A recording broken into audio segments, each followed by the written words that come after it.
I am sore wounded but not slain. I will lay me down and bleed a while, and then rise up to fight again.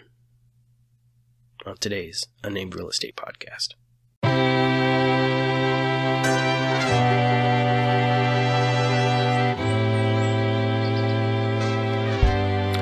You know, in the perfect world, I'd be able to pick the bumper music I wanted to kick into this episode. And yes, it would be Disturbed's Down with a Sickness.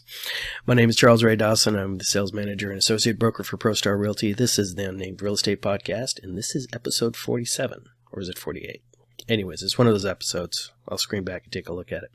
Anyways, as the title of this episode suggests, I am indeed down with the sickness. In fact, the whole household is down with the sickness, and it's that sickness. It's that kind of sickness that says, even though no matter how well you feel, you still have to stay home for 10 days from the point of you started getting symptomatic. So, I'll leave it to your fevered imaginations what it could possibly be. But I think we all know what it is by now. All things considered, I'm feeling really good. I've had worse hangovers. Right. I'm not sure if that's a good thing or a bad thing, but you know, I'm nicely recovered. I am sitting here with this my low baritone voice, and I've had friends who have had this sickness complain that it dropped them from soprano to an alto.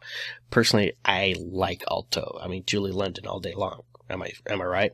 So, that being said, if I wind up somewhere around Leonard Cohen, I will be delighted. I will happily give up my sense of taste, right, to be a true baritone, like a micro baritone. That would be just absolutely awesome and completely worth the trade. So we are wrapping up at the end of the month, here, and we are wrapping up at the end of the year here, and got some big changes coming down the pike. A listener and follower of mine gave me an early Christmas gift, and it was a new graphic for my intro. And that was really, really cool. So I'm going to be including that in upcoming episodes. I was looking it over today, and I want to do a transition with it, and technical, graphic. And so we'll be seeing that coming up at the beginning of the new year to start 2022, which is happily on its way. Numbers that are at the end of this episode, numbers that we're going to be doing reflect the holiday doldrums that we're in. I expect this to be the last of the really low, and we'll see things start picking up a little bit after Christmas, which is coming on. And let's go to the numbers. We'll go right back. And now the numbers for December 22nd, 2021. Actives this week are 6,254, which is down 328 from the week before. New listings this week were 1,591, down 285. Pendings this week were 1,659, which is down 101 from the week before. Contracts looking for backups are 896, down 24. Contracts with buyer contingency are 63, up 5. Our closings last week were 2,629, up 523. And coming soon to an MLS near you are 476 new listings.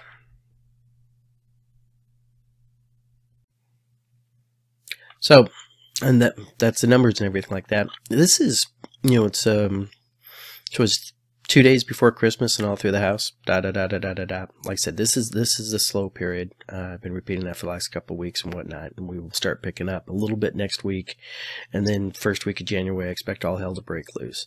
This is time where most real estate agents are kicking back. They should be working on their next year's business plans. This is something that strongly encouraged by your broker, and most agents, I think, don't do it. The successful ones do. You start projecting out what you want to achieve. You should be coming up with a personal goal. Goal setting is important when you're in real estate, because you got to remember you are a business of one. You are your own boss and your own employee.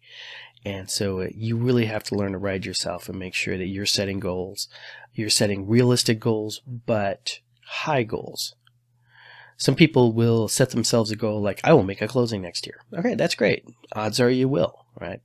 But you shouldn't sit there and go, I'm going to close $1 million worth of commissions next year, right? Because that's unrealistic. So your goals that you should set should be achievable, but painful. It should be something that really you have to strive to work at. And we also encourage our agents to set a personal goal, whatever that personal goal might be. It might be lose weight. It could be going to the Toastmasters meetings. It could be, I know an agent who, her year resolution, her goal was going to be that she was going to wind up marrying the broker. And she did. So, yay team. All right. So, goal planning at the end of the year is an important thing. I want to continue on with this podcast. We're episode indeed 47, so which means in 5 more episodes we will have an entire year in the can, and I'm really personally pleased that I've been able to hit these things out every Thursday, no matter what has come up.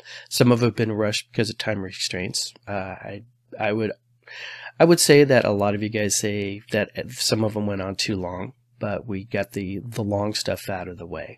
I'm not struggling for content. I always have something to talk about. Some things are better to talk about than others, but I'm happy with what I achieved there. I like to think my quality's starting to get a little bit better. Something I just saw on Twitter today, that if anybody was ever thinking about getting started in podcasting or, YouTube videos or anything like that, find the person that you like the most and go back through their history and find their first 3 episodes and watch what happens when they first started out. And if they look incredibly clean and polished, go find their original account that they originally got started on. Anything that you get started at, you're going to suck at. Right? No matter who you think are, Michael Jordan, right, probably really sucked at basketball when he first picked one up in the womb. If nothing else, is because he couldn't get his jump shot in there. Right? So everybody, needs to get started and stuff, and you're always going to suck at the beginning. And unfortunately, what happens is a lot of people, they get that little initial burst, and then they just sort of fade out. Lord knows I am a big, I am a sinner in the eyes of when it comes to practicing.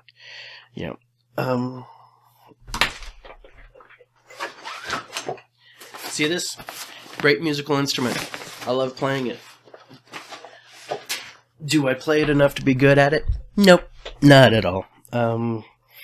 Honestly, it's one of those things where it's just like one of the myriad of little skills and talents I've tried to pick up, that it's just like once you hit that initial hump of not even okay, but I know how it works, and then you have to practice to get good. That's when, things start going by the wayside, and the glow suddenly fades from the rose, basically.